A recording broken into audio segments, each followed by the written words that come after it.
ఏంటి ఇలా వచ్చావు? మా ఊర్లో హాస్పిటల్ శంకుస్థాపన చేసి వదిలేశారు. జనాలందరూ చాలా ఇబ్బంది పడుతున్నారు.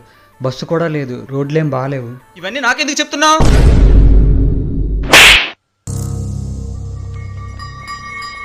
అది కాదయ్యా, మీ ఓటేసి గెలిపించిన ఎమ్మెల్యే మీరే కదా, మా సమస్యలు మీకే కదా చెప్పుకోవాలి.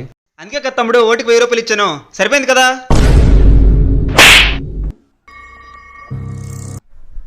మీరే అలాగంటే ఎలాగయ్యా?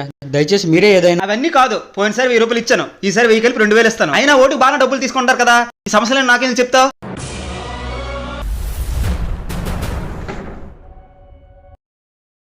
మీ చెప్తే ఎందుకే కొట్టడం? డబ్బులు తీసుకుని ఓటేసినందుకు మా చెప్తే మమ్మల్ని కొట్టుకోవాలి. అయినా డబ్బులు తీసుకుని ఓటేసినప్పుడే అభివృద్ధిని అడిగే అర్హతను కోల్పోయాం మేము. దయచేసి ఆలోచించండి. డబ్బుల కోసం మీ ఓటు నమ్ముకొని వేరే వాడి కాళ్ళ దగ్గర బానిసలుగా మారకండి.